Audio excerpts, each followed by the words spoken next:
Greetings, unsettled souls, and welcome to The Correct Views. Sam I.B. Gangi, doing political commentary here with the Media Speaks, and it is time, unfortunately, for the massive Fukushima update. I say unfortunately because how are you ever going to have good news on Fukushima Day? But it matters because your health matters, and this affects your health. Low def people here, high def over there. If you're not watching live, you may want to go to youtube.com/thecorrectviews and go to the HDF. All right, friends, this is brought to you by stickerjunkie.com. You want to have really amazing looking stickers, go to stickerjunkie.com and tell them you heard about it from The Correct Views. You're going to get a discount if you do that. Statesmanjournal.com. Fukushima radiation has reached North American shores. My problem with this is that the article is misleading in that they are encouraging you to believe that we have just now found Fukushima radiation on the West Coast. That's not true. We have been finding it since day one. We have reported on here the tens of hundreds of times that we know of that it has happened. This is not new. However, in that it's at least being reported on now and not swept under the carpet is newsworthy, so I'm leading with it. Very poorly misleading written article, though. Seaborne radiation from Japan's Fukushima nuclear disaster has reached North America. Scientists at the Woodhull Oceanographic Institution detected small amounts of cesium-134 and cesium-137, that is heart disease, that is cancer, in a sample of seawater taken in February from a dock on Vancouver Island, British Columbia. I do believe it was The Correct Views that said you should not live on the West Coast. You should not live in the West Coast of Canada or Alaska, or especially California, Oregon, and Washington. You should not be living in Hawaii because of the amount of seafood that you're going to be coming into contact with. And everyone said I was crazy, and yet everything I've said has been coming true. So if you want to live around cesium, then go ahead, go. It's great. You'll love it. It'll kill you. It said it's the first time that is not true that radioactivity from the March 11th triple meltdown has been identified on West Coast shores. He should lose his ability to even write a journal for a magazine after that stupid comment.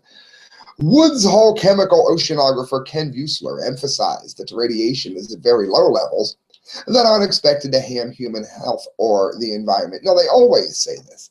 They always say that it's such a low risk, and they compare it to a dental x-ray. Well, you know what? That's very, very misleading, and I can tell you one reason why. It was mentioned very well by Dr. Chris Busby. You can look him up if you doubt the words I'm giving you here. And I've done this before on the show. If you take a hot coal and you put it over here on this chair that's off camera, over here on the chair, it's probably not going to radiate enough heat to keep me very warm in this studio. And I'm going to be very cold very quickly. However, if I take that same coal and I hold it here in my hand while I'm talking to you, it's going to burn a hole through my hand. That is the difference when you are dealing with radiation and someone telling you something is safe. You remember the analogy that I gave you, and you'll realize very quickly that small doses are not safe doses. That is an analogy that will get you through the day. It said it also showed higher than background levels for cesium-137. It's another Fukushima isotope, and it's present in bomb testing. Well, if you don't know how dangerous bomb testing is, look up The Conqueror. It's a rather poor but funny to watch John Wayne movie. He was just ill cast. It's not so much him. He was just ill cast. And everybody that worked on the movie to any degree died of cancer from the fallout of the bombs. And they were also told that that was safe. Look that up if you don't believe me. They were told to watch the show and the colors in the sky. And what they did was shorten their lives by decades. It says in October, a sample was taken 745 miles west of Vancouver, British Columbia, and it tested positive for cesium-134. In November, it was reported that Fukushima radiation had been identified in 10 offshore samples, including one 100 miles off the coast of Eureka, California. The Vancouver Island sample was taken February 19th from the dock in Unsettled, a working harbor community in Pacific Rim National Park Reserve. It contained 1.5 becquerels per meter of cesium-134. This is going to get worse and worse as we go. It was 5 becquerels of cesium-137. That's a lot of reactions to be taking place inside of you, just dying to give you cancer. So, friends, again, go look the article up, but don't believe this madness that they're just spotting it now. That's an untruth in every possible way. That is a disservice to journalism for that bonehead to have written that. Friends, we're going to move on to Zero Hedge. Fukushima's nuclear reactor fuel is missing. Well, we know that some of it was a melt out. That means that due to the meltdown and the explosion, much of the fuel from the plants has blown out of Fukushima. You can find it in some of the black tar that is absolutely carcinogenic and toxic in every way. This black goo that's all over Tokyo, or at least was. It is part of the fuel. We know this. That has been tested. It's almost never reported on. That is part of the fuel. Now, whether it's this fuel, I'm not going to say that, but you get the point. This is bad. It says, in the same week as Japan unveils its Pacific Rim-esque anti-tsunami wall public works project, the Japanese government auditors say the operator of the Fukushima Daiichi nuclear power plant has wasted more than a third of the 190 billion yen, that's $1.6 billion in taxpayer money, that was allocated for cleaning up the plant after it was destroyed in March of 2011. Yeah, they tried to build the wall. For those of you that might not know, you can build a subway by freezing an ice wall, and it allows the workers to work in a more solid environment. It's not so mushy and gushy. Well, it didn't work. And for one thing, they tried to use it on way too much of a scale. They spent millions, and all it did was potentially make the problem worse. It says Fukushima won't be truly safe until engineers can remove the reactor's nuclear fuel, but first they have to find it. And so in February of this year, 2 mound detectors were installed outside Fuku Daiichi Unit 1, the ruins of that reactor. And it was vessel height. It was for the purpose of finding the missing reactor fuel. Again, it's so poisonous that you cannot go in it to look. You would be dead within minutes. It says, first, as the AP reports, Japanese government auditors say the operator of the Fukushima Daiichi nuclear power plant has wasted more than a third of the $1.6 billion in taxpayer money. A board of audit report describes various expensive machines and untested measures that ended in failure. It also says that the cleanup work has been dominated by one group of Japanese utility, construction, and electronic giants, despite repeated calls for more transparency and greater access for international bidders. Now, what does that mean? You tune into the correct views to have things put in everyday terms. One company or one set of companies under a conglomerate is getting all of the business, like no bid contracts. They're being paid exuberant amounts of money for subpar work to get into these contracts to clean this plant up, instead of using the cheapest and what could likely be the best other alternatives that are out there, or other people that will at least do as good of a job but are doing so cheaper. There's no big contracts. They're using it to make money off of. They don't really care that much about the ever decreasing lifespan of its own people as this carries on. It says Tokyo Electric Power Company spokesman Teruki Kabayashi said that all of the equipment contributed to stabilizing the plant, even though some only operated briefly. Yeah, anything to save face here. Listen to this. Some of the failures. French import. Among the costliest failures was a $270 million machine made by French nuclear giant Areva SA to remove radioactive cesium from water leaking from the 3 wrecked reactors. Remember that? We reported on that here. It says the trouble-plagued machine lasted just 3 months and treated only 77,000 tons of water, excuse me. That's a tiny fraction of the volume leaking every day. That's about 350,000 tons. It has been since replaced with Japanese and American machines. Salt removal. Seawater was used early in the crisis to cool the reactors after the normal cooling systems failed. Machines costing $150 million from several companies, including Hitachi, GE Nuclear Energy, Toshiba, and Areva, was supposed to remove the salt from the contaminated water at the plant. One of the machines functioned for only 5 days, and the longest lasted just 6 weeks. Now, these are the people that are telling you that they have this all under control and that they know exactly what it is that they need to be doing. Is there anyone listening to my voice right now that thinks that maybe that might be stretching the truth just a little? Shoddy tanks. TEPCO hurriedly built dozens of storage tanks, as we've done countless shows on here. And it says the tanks were made for the contaminated water at a cost of $134 million. The shoddy tanks, using rubber seals, now keep in mind radiation cooks things, and assembled by unskilled workers, and they didn't know how to make the tanks.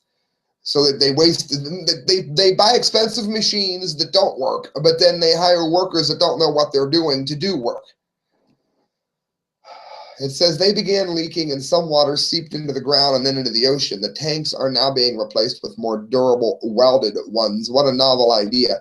Again, every time this goes into the ocean, it goes into the fish goes into you. So it matters when this leaks, even a tiny amount.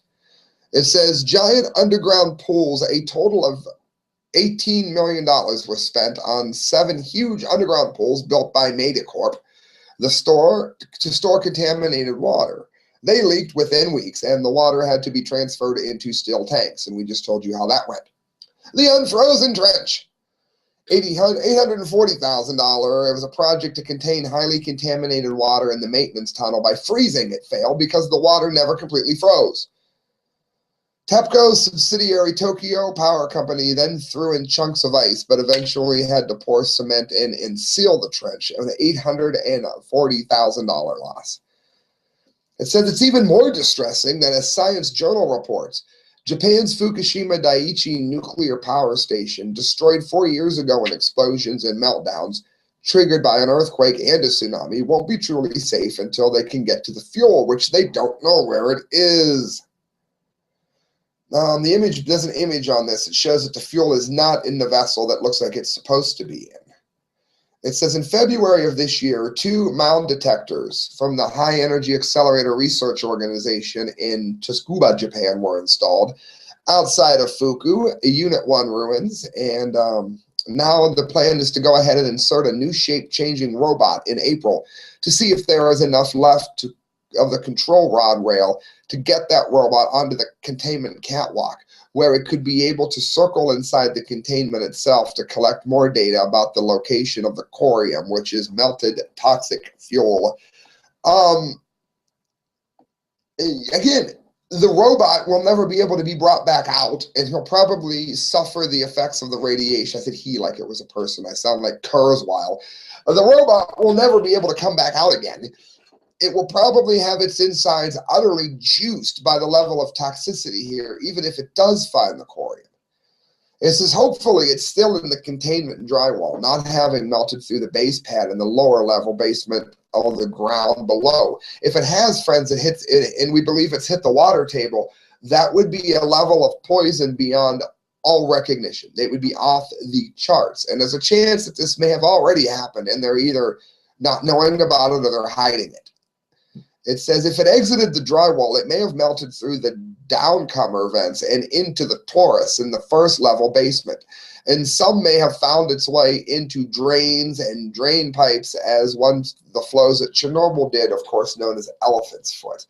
That'd be great if any of us knew what a torus or a downcomer vent was, but you get the point. It's a radioactive goo now that may have hardened anywhere and is throwing off unimaginable amounts of radiation. It's like a small neutron star. It's so deadly. It says the geology at Chernobyl is quite different than Fukushima, having been built atop the solid granite bedrock rather than the rock and gravel fill, which is why everyone said, among reasons of tsunami and earthquake, to not build there. And everyone said that this earthquake and tsunami wouldn't happen, that this meltdown wouldn't happen. Well, here it is, just like it was predicted. It said Chernobyl's elephant foot formation exits a large drain pipe in what is at the basement of the plant that melted 9 feet roughly into the granite. It melts granite. If the Fukushima Unit 1 corium made it to the ground underneath the plant, it is likely to have spread further through the fill and be much more difficult to retrieve, even as the underground river of groundwater that runs beneath the facility picks up contamination and takes it out into the ocean. Decommissioning requires that all nuclear fuel, in whatever state, be removed from direct containment with the environment and safely isolated. It says the Unit 1 mountain camera scans apparently also found some evidence that some fuel fragments may have been relocated from the reactor vessel to the spent fuel and refueling floor, though the precise nature of the evidence and how the fuel managed to get to these locations isn't explained. How about being blown there? If there is corium-fueled debris in these locations, it will make cleanup preparation for defueling more complicated, especially in light of the recontamination of rice fields downwind during the cleanup of the Unit 3 refueling floor.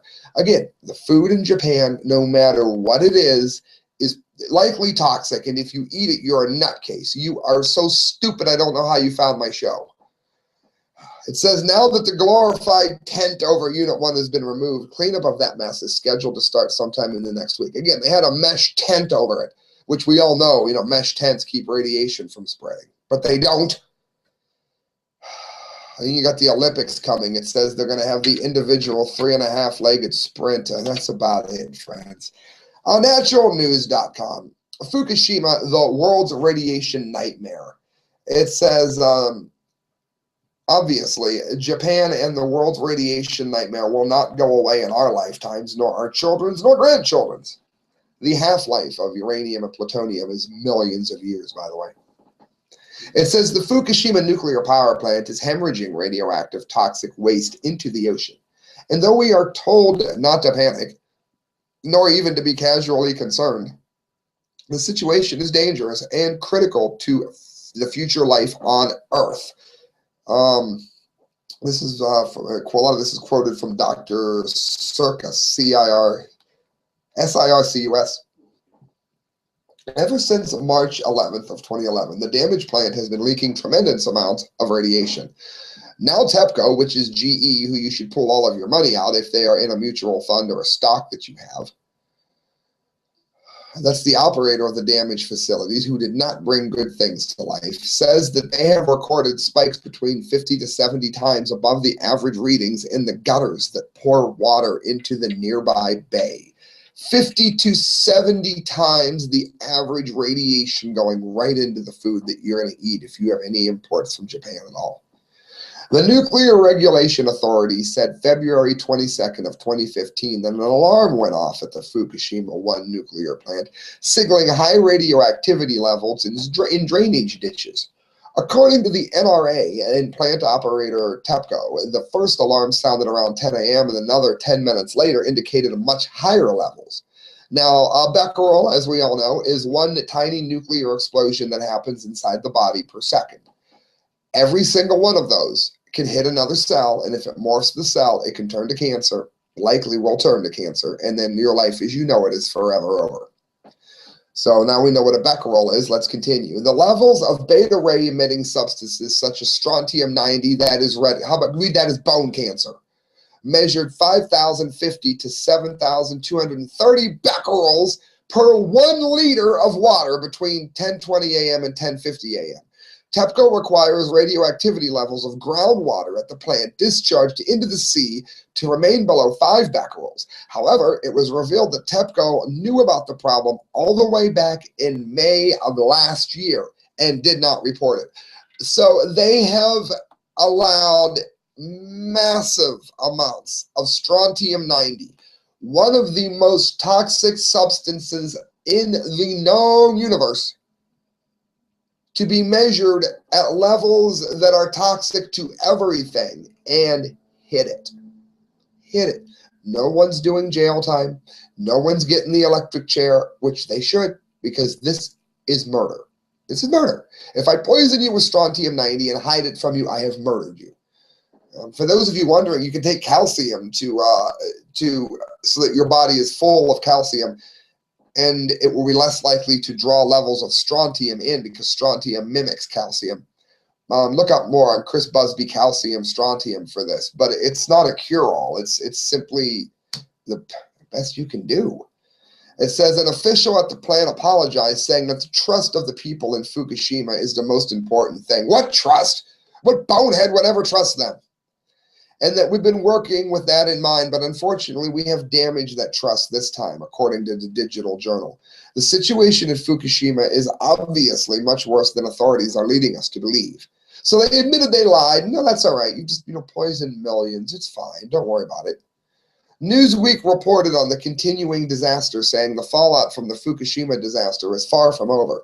A staggering number of accidents have plagued the plant here at 420. Strontium mimics calcium, as I mentioned earlier, making it extremely dangerous to all forms of life on Earth. Once it is absorbed, you can never get it out of your body, by the way. Local, national, and international fury once again rises against TEPCO as this latest indication that the crisis at the plant is far from being under control. Japan's top government spokesperson reiterated the government's long-standing mantra that the situation is completely under control. Any negative impact of radioactive water on the environment is completely blocked. TEPCO also was aware since April of last year and did nothing to prevent the contaminated water from leaking directly into the sea, where they encouraged people to fish and said that their waters were safe now. The private enterprise versus free enterprise. I'm not going to do a lot of this, but I want to get this from the Mises.org, Logan Albright's article. Do you realize that nobody would insure, no insurance company would insure a nuclear power plant? They wouldn't, because the loss is too great and the price is too high. So what they do is governments, using my tax dollars, give them billions of dollars to open these things up. So when they melt down, you and I have paid for our own death here to some degree. And if we had a more libertarian mindset in this country, then we would be able overnight to shut these down, because even libertarians who are unwisely in favor of nuclear power are almost never in favor of tax subsidies for companies. Nuclear power plants would cease to exist because they would not be able to be insured. So, I mean, you're going to want to read this, because I'm going to give you a little piece of it here, just a little piece, so that you can understand what I'm getting at here. It says it's an important distinction to make between free enterprise and private enterprise. Free enterprise is a laissez-faire free market deal with the peaceful interactions between individuals being wholly unregulated by the government. Under free enterprise, anyone can trade with anyone else on mutually agreeable terms. Since all interactions are voluntary, all trades necessarily benefit, and both wealth and welfare are free to increase without the imposition of artificial limits. In other words, people doing business among themselves without the government telling them how they have to do it. Private enterprise, it says, in contrast, means merely that business and the means of production are held in private hands, although the government may make any number of demands on how these individuals go about their businesses. The fascist governments of Europe in the past century, that would be Hitler and Mussolini to some degree, even Japan, maintained a system of private enterprise while simultaneously exercising near complete control over business operations. Similarly, the Roosevelt economy, that would be a U.S. president for you Jay-Z fans, during World War II was marked by extensive private enterprise, serving the pleasure of the government. In other words, if you get rid of them being able, the new companies, power plants, from being opened using your tax dollars, they won't be able to be opened at all. Friends, the last 4 stories I'm going to get to here on the Fukushima update are dealing with how nuclear power is being viewed throughout the world. This is not good. It says, beyond Iran and Pakistan, 7 nuclear wannabes. It's like they never learn. They just never learn. Other countries that want to blow themselves up. The United Arab Emirates They're mostly reliant on imported gas for its electricity needs, but in 08, a study indicated a near tripling of power demand by 2020, with natural gas supplies only capable of supplying half that. So what they want to do is build a nuclear power plant so they can kill more of their own people than the Jews ever have. Turkey, according to the World Nuclear Association, electricity demand in Turkey is expected to rise from 800 kilowatts an hour in 1990 to nearly 2,000 kilowatts an hour per year in 2009. So again, rather than do the wise thing and realize that while coal is definitely not healthy to have in the air, that a coal plant is 100 million times better than a nuke plant on the health of the public, of the world. Man-made global warming is not happening. It's a lie. You can find proof of this from looking up ClimateGate. So countries that are doing it for that reason, you mean to tell me that Japan did the environment a favor? 3 Mile Island was a favor to the environment. Chernobyl was a favor to the environment, even if you were dumb enough to believe in global warming. Think. Lithuania, a tiny country sandwiched between Russia and Latvia, Poland and Belarus, in 2009 shut down its last nuclear reactor that was generating 70% of its electricity. In order to reduce its dependence on Russia, now it wants, which is 90% gas, it's working with GE, that's TEPCO, Hitachi, to build a new nuclear power plant in Visaginas. Now, if you were a country and you were going to have a nuclear power plant built by somebody, which is a very unwise decision, would you pick TEPCO, General Electric, to build it? That'd be like asking Adolf Hitler to open up a Jewish memorial hospital. This is not the people to ask. Good Lord. Am I comparing Hitler to General Electric? Yes, but General Electric is worse. Not only do they kill their own people, they kill everybody's people. Poland, the Polish government in 2005 decided to enact a plan to diversify its mix of energy, which is heavily dependent on coal and gas. 4 years later, Poland's Council of Ministers called for the construction of at least 2 new nuclear power plants, proving that the Poles are maybe as mentally challenged as the jokes say, at least in leadership positions. Belarus, like Lithuania, Belarus also derives nearly all of its gas from Russia, so it would like to see if it could blow itself up as well. Vietnam, with over a third of its power coming from hydro, the third of the gas and the rest from the coal, the energy-hungry Southeast Asia juggernaut is poised to diversify its power requirements into nuclear. I'll tell you what, they're going to end up butchering more of their own people than they lost in the war. And lastly, Bangladesh, densely populated, so they're all going to suffer from it. Around half of its 160 million population lives without electricity. So the best thing you can do is build a 1,000 MWE nuclear power plant for $2 billion and poison them, give them cancer, heart disease, and greatly limit the quality of their life. So now they have electricity and they can look at their new cancerous tumors. And if you don't believe that this is the case, then look up the cancer rates that exist around nuclear power plants, even when they're running properly. Obama's deal would allow Iran to start building nuclear bombs in about 10 years. This is from Michael Snyder, End of the American Dream. Should Iran be permitted to build as many nuclear bombs as it wants just a decade from now? Shockingly, that is precisely what the deal that the Obama administration is currently negotiating would allow Iran to do. Even the Washington Post, an enthusiastic cheerleader for Obama all these years, says that the deal is the equivalent to giving Iran everything that it wants. Sadly, ever since negotiations with Iran began several years ago, the stance of the Obama administration has been to retreat, and then retreat some more. It goes on that in 2005, the Western world was insisting that Iran was not going to be allowed to have any centrifuges at all, which they shouldn't. But now we are going to allow Iran to keep all of the nuclear infrastructure that it has built up, and a decade from now, it will be allowed to start building nuclear weapons. This is a country that is run by genocidal Islamic fanatics that consider the United States to be the great Satan. They want to wipe the nation of Israel off the planet. Now, again, it did not say that he paraphrased it. That's because that phrase is not Ahmadinejad. When Ahmadinejad said that he wanted to wipe them off the planet, he meant the leadership. This quote is going to what the rest of the Iranian government want.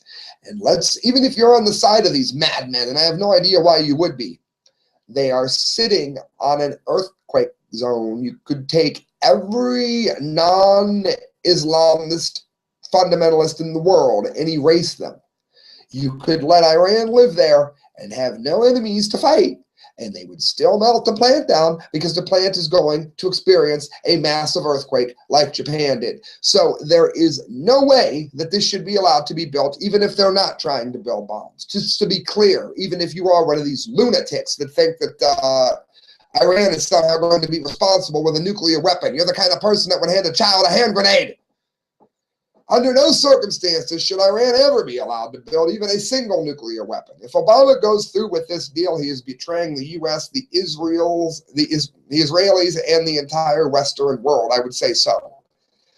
It says, needless to say, the Israelis are expressing dismay at this potential deal, according to the Wall Street Journal. On Monday, Israeli Intelligence Minister Yuval Steinitz said Israel considers the negotiations totally unsatisfactory because it would allow Iran to be extremely close to a dangerous breakout program. Referring to the latest suggested compromise, he said, for a 10-year delay in Iran's nuclear program, you are sacrificing the future of Israel, the U.S., and the rest of the world. And he's right. Any deal, it says, that gives Iranians the right to build nuclear weapons a decade from now is a betrayal to our future. A Washington Post is thankfully speaking out against it. It says Iran gets everything and we put the good seal of approval on it. This is even more absurd than when one considers how inferior the inspection safeguard would be, since Iran has never come clear on the extent or whereabouts of its illicit, illegal nuclear program. Michael Makovsky, CEO of the pro-Israel JINSA, says bluntly, if this report is true and it is consistent with the trajectory of the talks, it would mark a reckless capitulation and disaster. So how is this different from Israel having a nuclear weapon? I can tell you in two ways. First of all, Israel is not going to likely, that we know of, experience a devastating earthquake. It is mathematical, scientific fact that Iran is. Don't argue with me, I'm right. Second of all, Israel has denied that it owns nuclear weapons. Do I think it does? Do I believe that it does? Of course it does. But if you're denying that you own them, you are not threatening your enemies with them. Iran has threatened its neighbors with everything from dirty bombs to nuclear annihilation practically since the inception of the modern lunatics that are now running the country.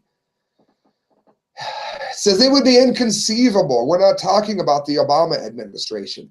What is most troubling about this emerging deal, apart from the way in which the Obama administration appears ready to cave into every Iranian insane nuclear demand, is that the deal will only be for a short duration, after which even the limited constraints on Iran's nuclear weapons program will disappear, says sanctions guru Mark Dubowitz of the Foundation for Defense and Democracy. He observes, it is remarkable to think that in a decade or so, Iran's nuclear program will be treated no differently than Japan's or Germany's.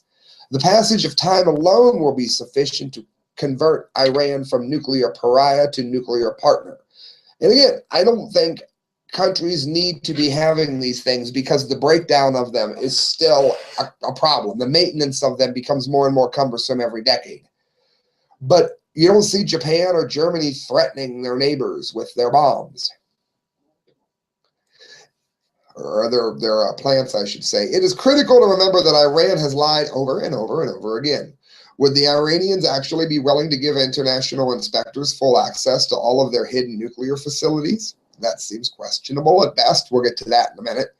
In addition, the Western world is getting very little except for a shaky 10-year delay in the deal. In return, the Iranians will have everything that they originally wanted 10 years from now, including the ability to build all of the nuclear weapons that they could want. And there's a link for that. Such a deal, so obviously one-sided and inimical in our national security interests and to those of our allies, would stroke vehement, overwhelming bipartisan opposition and refusal to lift sanctions. Within a decade or so, Iran will be poised to develop industrial-sized nuclear programs with massive enrichment capabilities, rapid breakout capability, and an easier clandestine sneak-out option, says Dubowitz. Iran's supreme leader will soon get all that he says that he's always wanted: nuclear weapons, regional dominance, and a growing economy. All, for a butcher to have, a madman, a Hitler in a headscarf, as Michael Savage says. It says they say the game set and they match it. It therefore would give Israel no choice but to act militarily, since the alternative would be unimaginable. Another example of how clueless the Obama administration is on foreign policy. It says ever since negotiations with Iran began, the Obama administration has been consistently giving ground. A New York Daily News article says, why have the negotiations with the Obama administration and Iran become such a critical national security issue?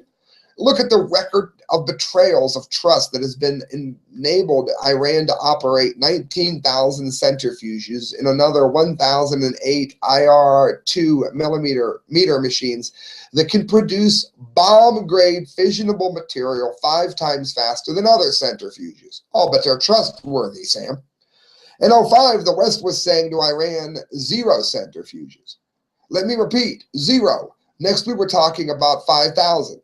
In 7 negotiations from 2005 to 13, negotiations can be summed up in one word: retreat. It says a nuclear-armed Iran is absolutely unthinkable. A nuclear weapons program would give the Iranians the capability of destroying the nation of Israel anytime that it wanted. And even if some Israelis survived, life in the aftermath of any attack would be pure hell. And this is from Louis Rene Baris. By extrapolation, overwhelming health problems would inflict the survivors of any Iranian nuclear attack upon Israel. Keep in mind, the fallout would poison all of the Middle East, including the Iranians, mind you. These problems would extend beyond prompt burn injuries. Retinal burns would occur in the eyes of persons from far from the explosion. Many Israelis would be crushed by collapsing buildings and torn to shreds by flying glass. Others would fall victim to raging firestorms. It would rain fire in a nuclear holocaust like this. It says fallout injuries would include whole body radiation injury, which is painful beyond all ability to describe it, produced by penetrating hard gamma radiations, superficial radiation burns produced by soft radiations, and injuries produced by deposits of radioactive substances that would get into the body and just cook you from the inside out. After an Iranian nuclear attack, even a quote-unquote small one, those few medical facilities that might still exist in Israel would be taxed beyond capacity. Water supplies would become unusable because they'd be poisoned. Housing and shelter would be unavailable for hundreds of thousands, perhaps even millions of survivors. Transportation would break down to rudimentary levels, and there would be food shortages that would be critical for the long term. In other words, it would be the Holocaust all over again. Guys, a couple more to get to. Iran nuclear deal announced. Israel said it may bomb Iranian reactors after the U.S. hinted that it would do the same if a deal was not reached. Iran's foreign minister, Javad Zarif, has sent out a tweet indicating the deal reached on Iran's nuclear program. It says ready to start drafting immediately. But Zarif, European Union High Representative Federica Mogherini, and the U.S. are expected to make statements. What we expect today is a statement of the fact that we all have reached common understanding on how to resolve these issues. Yeah, to give Iran a nuclear bomb to blow everyone up with. That sounds like a great idea. The Prime Minister of Iran, Benjamin Netanyahu, issued a statement prior an official announcement on the negotiations and said any deal must be significantly able to roll back Iran's nuclear capabilities and stop its terrorism and aggression, he said. Earlier today, Yuval Steinitz, the Israeli intelligence minister, said the military option is on the table. That's because Iran will not even formally recognize the existence of Israel. How can you have a neighbor who can strike you dead and say that you weren't even a real country. Second of all, these madmen want the Jews out of Israel. If you bomb Israel, you will poison the land, and nobody will be able to live there at all. Sounds like Allah just isn't thinking this morning. WashingtonPost.com, two stories to get to. Iran isn't providing the needed access or information, the nuclear watchdog says. Oh, but Iran's going to let you into the country and they're going to prove that they're only trying to get nuclear power and warm their families so that they can learn the religion of peace in the warmth of their house. Yeah. The head of the International Atomic Energy Agency said that Iran has failed to provide the information or access needed to ally the agencies concerned about the weapons potential of the country's nuclear program. With the deadline nearing for international talks on constraining Iran's nuclear program, Yakira Amano, director of the IAEA, said in an interview that Iran has replied to just one of 12 queries and possible military dimensions of past nuclear activities that they lied about. Amano said that Iran has provided only very limited information about two other issues, while the rest have not been addressed at all. Recently, the progress is very limited, he said. The United Nations Watchdog Group, which, again, anything under the UN you know is useless, and its inspections are considered a key safeguard against countries using civilian nuclear energy technology to produce weapons. How about not opening the power plant? Then you won't have the problem, and you won't have the meltdowns either. Failure by Iran to comply with the IAEA demands would undermine the country's efforts to win lifting the UN sanctions, which should never happen. Amano said that the 6 global powers negotiating with Iran should insist that the country implement the additional protocol that would allow IAEA inspectors to go anywhere at any time to examine sites suspected of harboring secret nuclear weapons development, which they said they were going to do, which they promised they were going to do, and they lied. So we're supposed to trust them now. It says that he spoke to Iranian Foreign Minister Mohammad Javad Zarif on February 7th in Munich, but noted that Iran has not yet provided the information that the agency needs, and yet we're still dealing with them while they threaten to blow up the world.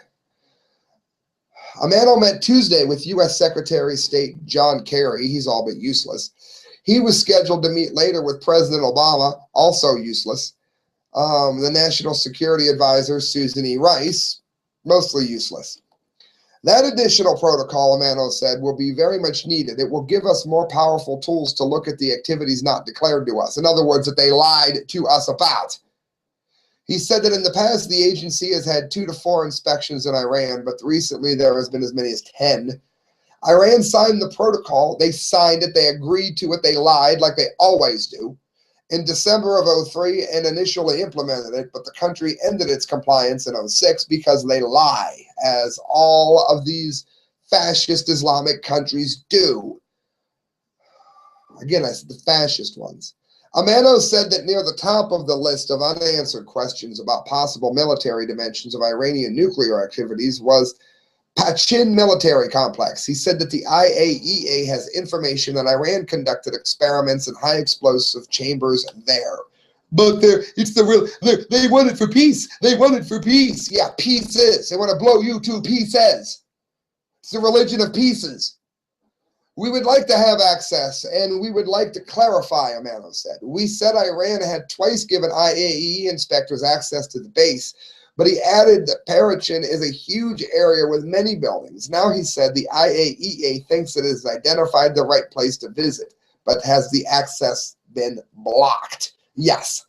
After the agency requested admittance to the area in 2011, it observed by satellite extensive landscaping, demolition, and new construction there. And everyone's going to blame Israel when they bomb these Iranian bastards like it was Israel's fault. And I'm not a Zionist, but I don't want to see all Jews destroyed because I don't like Zionists. Amano said that looking at the sites with military nuclear potential was like a jigsaw puzzle. We have a better understanding of one issue, but we have a better understanding of another issue. He said that the IAEA's failure to detect Iran's nuclear weapons program in the 1980s, they've been useful forever, haven't they? had forced the agency to demand unfettered access to countries suspected of building nuclear weapons. Well, they demanded that in the 80s, and they're not getting it in 2015. They sound incredibly useful to me. I hope they get millions. In openly declared sites, he said the agency places cameras and seals in strategic places so that it can detect abnormalities in a timely manner, ranging from a day to a week. Amano's comments come after the February 19th report the agency sent to the member governments that complained about Iran's lack of responsiveness. In other words, them hiding and lying, which bring us to the damn dumpty of the day, which also goes, Iran and Hezbollah left off the terror threat listing. Leaving Hezbollah off of a terror list is like leaving Chet Atkins and Randy Rhoads off of a guitar list. It's like leaving a Lamborghini Countach off of a list of flashy cars. And it's like, oh God, it's like saying that the Easter Bunny brings toxic chemicals to your home or something. To say that Iran is not Hezbollah is not a terror threat is to not understand what the word terrorism is. Everything that encompasses terrorism is now, has been, and will likely always be Hezbollah. The fascists in headscarves in our time are organizations that are the epitome of what Hezbollah is. Iran and Hezbollah were left out of the annual terrorism threat assessment, thus getting the dumpty of the day, and it was offered in late February by the U.S. Senate Director of National Intelligence, James the Clapper. Iran and Hezbollah have been fixtures on the annual report before 2015. Iran's effort to fight Sunni extremists, including the so-called Islamic State, were touted in the unclassified version of the worldwide threat assessment. In other words, because Iran fought ISIS, then Hezbollah, which blows up anyone that they don't agree with their religious practices, including members of their own religion, because they happen to kill ISIS, they suddenly aren't terrorists anymore. That must mean that during World War II, just because Stalin was fighting the Germans, Stalin did no wrong. Stalin, therefore, wasn't a dictator that killed millions of people. Stalin was simply a great guy.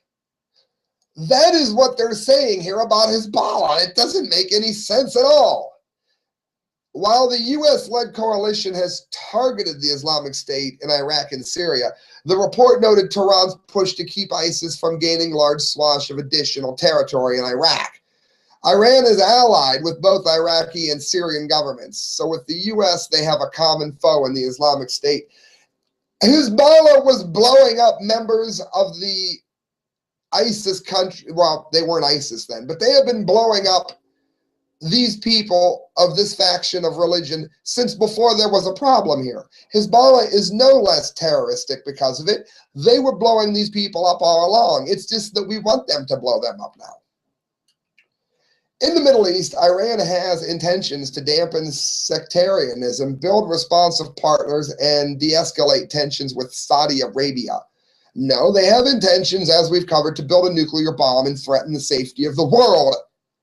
Hezbollah, a Shiite group, and they should just use one I and drop the E in my opinion, based in Lebanon and funded by the wonderful people, a religion of pieces in Iran, has also fought Islamic State militants in both Syria and Iraq. So Hezbollah is not considered a terrorist organization because of that. It says Tehran's exclusion from the terror threat designation is part of Washington's strategy.